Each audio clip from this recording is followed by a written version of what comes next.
You can do it. This is section 10 of our overview of effective church communications. Design advice about whitespace, photo editing, clip art sources, and clip art modifications. Now remember, this is just a very brief overview. In many other places on this website, I have additional information about all these topics that goes into a lot more depth. But this series of 13 videos, I want to just give you an overview of many, many things. And so now let's talk about design. One area that comes up a lot is the whole idea of white space, and people feel that they need to have white space in their publications. Well, there is a proper place for it and a place where you don't have to really worry about it a whole lot. This brochure illustrates it really well because you want to use white space appropriate to the publication purpose. And for example, here on the cover, we have quite a bit of white space, but that's perfectly appropriate because we don't have a whole lot of information to convey here. We have the name of the church, the basic contact information, and that's just all you need. So you've got room for white space. But you notice inside the brochure, we have to pack in a lot of information. When you must put in a lot of information, you don't need to worry as much about white space, but instead you use contrast and emphasis. We have the black bars, we have the reverse, we have the bold, we have the regular type, and this way it's very easy to read it, for your eye to follow along with what the important information is, but you don't need a lot of white space. Ads, flyers, covers of things, all of these things where you don't need to put in a lot of information, white space works, but bulletins, newsletters, the interior of brochures, these areas, contrast and emphasis works really well. USA Today is a great example of this. If you look at just a page of USA Today, you'll find it's very tightly packed full of content. Photographs, text of different sizes, different colors, that sort of thing. It's the contrast and the emphasis that makes it easy for our eye to follow through it, even though there's not a whole lot of white space. The bottom line for church publications is never cut content for the sake of white space. Content in church communications is always the most important thing. Next, on editing photographs. Now, I recommend overall that you edit them just like you edit your writing. I know when I write, I almost always initially have way too many words. I have to go back and condense and that sort of thing. And photographs are often like that also, where you take in too much in the picture. So try cropping it. You oftentimes don't need all of the stuff in here. Here we have a basic photograph. This was one of the free downloads off the Microsoft site. You see this group of people. Well, maybe you just need something like this, or maybe just a couple of the people. You can really tightly crop and use just one representative person. Here we have the one lady, and we've even very tightly cropped her face. This type of editing is very contemporary. You see it a lot. Again, look at USA Today, magazines, things like that, and you'll see very tight cropping, sort of a stylized look, and that works out really well, and people really like it. It gives it kind of a contemporary, edgy look. So you might even try something like that. Consider stock photos. What I mean by this is some churches feel more comfortable, for example, when they're doing a brochure about children's ministry, to get stock photographs of children instead of perhaps having children from their church for privacy reasons and all of that. They might want to do that, and that's perfectly fine. I have a good source for actually free stock photographs that I'll tell you about in just a little bit. That's just great. Also, be careful not to stretch or shrink your photos without holding down the shift key. Holding down the shift key as you do that keeps the proportions correct. Otherwise, you can kind of get distorted things and it doesn't look very good, so don't do that. Also, be very respectful in your photographs. Now, there's two areas here that are really important. I've worked a lot in the past with mission organizations, and I would always advise people, please don't show me people in horrible situations. Show me the after in Christian ministry. For example, I don't want to see the picture of a little child with flies on their face and hungry and crying and awful things like that. Show me the child when they're fed and in the education center. Show me the after of the love of Christ. In any difficult situation, if you take the picture of a person, say a battered women's shelter, don't show me a picture of a lady who's come in beaten up or something like that, or any of those kind of shocking sorts of things, because that locks the person into that moment. And then if you publish it, even if you have a release or whatever, I just don't think that's a kind thing to do.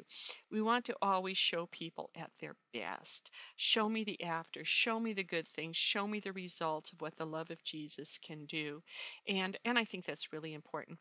The second way to be respectful in your photographs is, for example, if you are taking a picture of someone who is in a wheelchair, don't be standing up and shooting at a downward angle.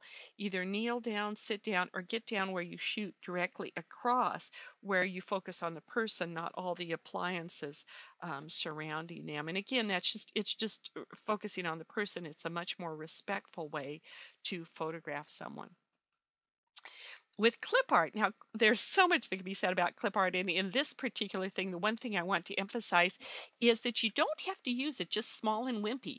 A lot of times people use just little tiny pieces of clip art. I call that the measles approach. Little piece here, little piece there.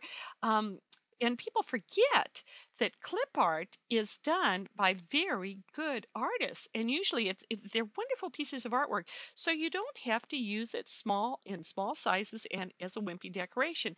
Instead of something like this for a community outreach, why not do that?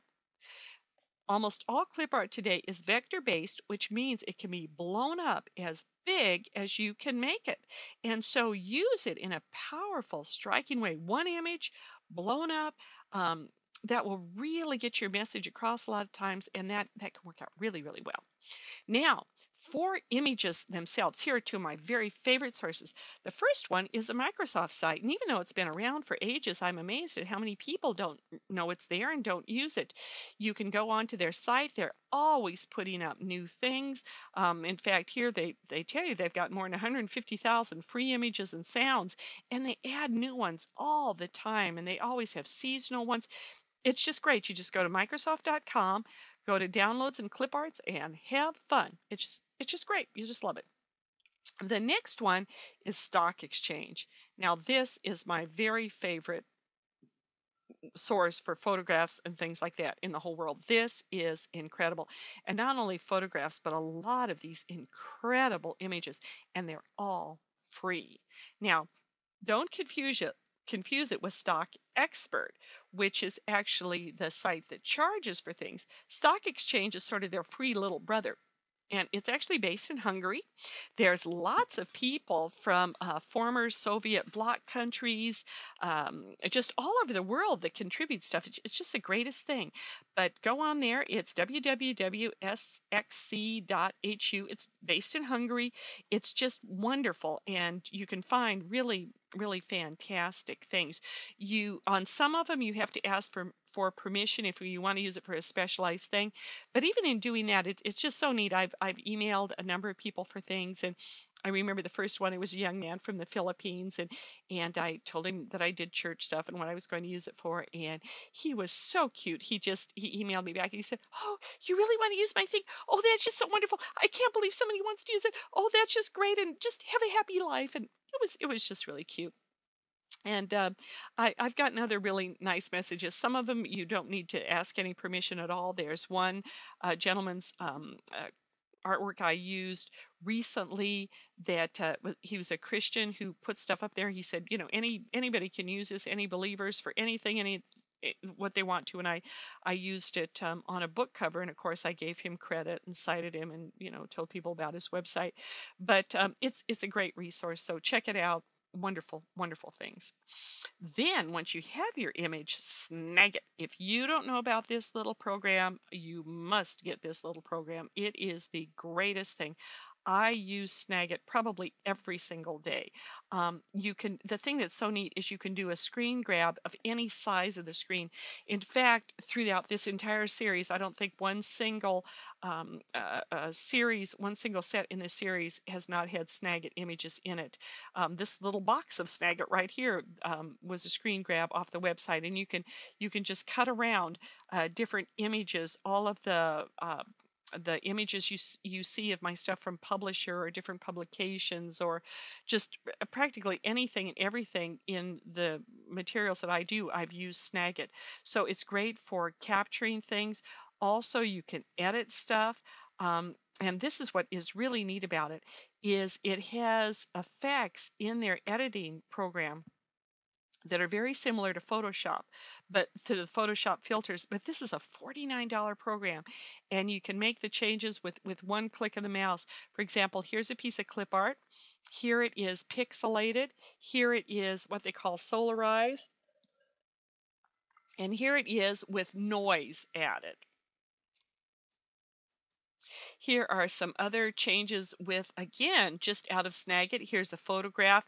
Here it is solarized. Here is an image from Stock Exchange that I showed you. Just, again, it's just such a wonderful website. This particular lady, I emailed her because you're supposed to get permission if you use things for commercial purposes, and on the off chance that I sell some of my stuff, I felt that I needed to do that, and so I emailed her and I said I'm going to be using this in some presentations that I hope to sell, or some of them I'll give away, some of them I'm not sure what I'm going to do with it, but they said in the guidelines to ask you, so I am. And she was a lady, didn't have her picture, didn't even have her name. It was just contact so and so, and she was in a former Soviet bloc country.